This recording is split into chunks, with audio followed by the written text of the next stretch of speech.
Good evening friends, কি খবৰ আপোনালোকৰ?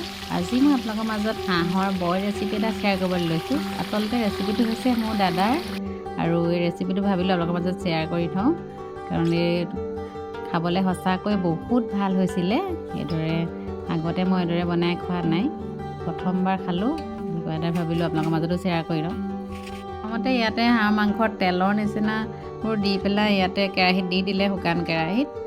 আৰু কেৰাহী গৰম হোৱাৰ পিছত তাৰপিছতে ইয়াতে তেল ওলালত ইয়াতে পিঁয়াজ দিলে।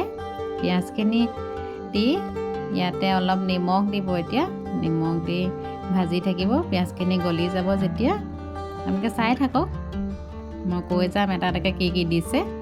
এতিয়া নিমখ দি দিছে, এতিয়া জোখমতে নিমখখিনি দি ল'ম। অলপ ভাজি লৈছে, ইয়াৰ পৰা তেলখিনিৰ পৰা তেল ওলাই গৈ আছে। সঁচাকৈ বহুত টেষ্টি হৈছিলে খাবলৈ এই ৰেচিপিটো। আপোনালোকে বনাই এবাৰ খাই চাব, স্কিপ নকৰাকৈ সম্পূৰ্ণ ভিডিঅ'টো চাই থাকক। আৰু এয়া ময়ো মাজতে লৰাই দিছোঁ, মোৰ দাদাই বনাই আছে। পিঁয়াজ অলপ অলপকৈ দি আছে দেই, পিঁয়াজ ইয়াতে পিঁয়াজখিনি দি ভাজি আছোঁ কৈছে। আৰু এতিয়া ইয়াতে খুন্দি লোৱা নহৰু আদাখিনি দিব। নহৰু আদা দি দিছে ইয়াতে, এইখিনিও ভাজি ল'ব ইয়াৰ গোন্ধটো যোৱালৈকে। ভাজি আছে এইদৰে। তাৰপিছত ইয়াতে এতিয়া মাংসখিনি দি দিছে,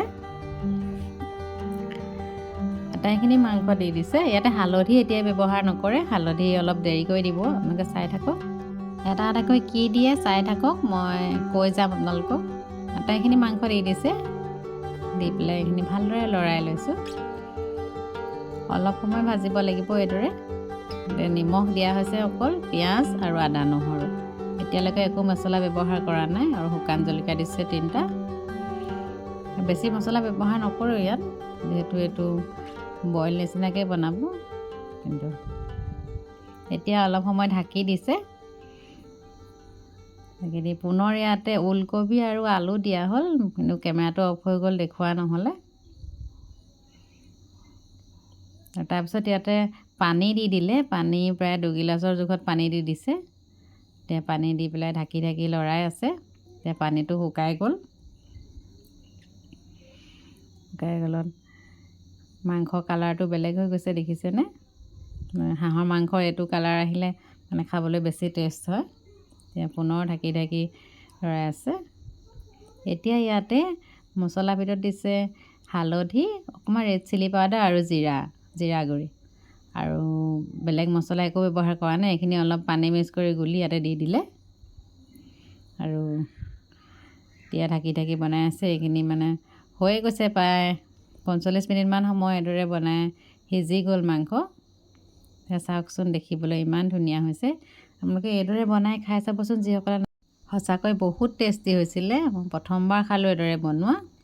চাওকচোন, দেখিবলৈ ইমান ধুনীয়া হৈছে টেষ্টটো। ইয়াত অকণো তেল ব্যৱহাৰ কৰা নাই। আৰু এতিয়া এইখিনি আমাৰ হৈ গৈছে, এতিয়া ৰেডি হৈ গ'ল। তেনেহ'লে আজি মোৰ ৰেচিপিটো কেনেকুৱা লাগিলে জনাবলৈ নাপাহৰিব। নতুন ভিউৱাৰ আছে মোৰ চেনেলটো চাই আছে, প্লিজ ছাবস্ক্ৰাইব কৰি দিব, আৰু ধুনীয়া এটা কমেণ্ট কৰি জনাব কেনেকুৱা লাগিলে। তেনেহ'লে আজিলৈ আহোঁ, আৰু সকলোকে নিউ ইয়েৰৰ শুভেচ্ছা জনাই আজি ভিডিঅ'টো সামৰণি মাৰিছোঁ। Bye bye.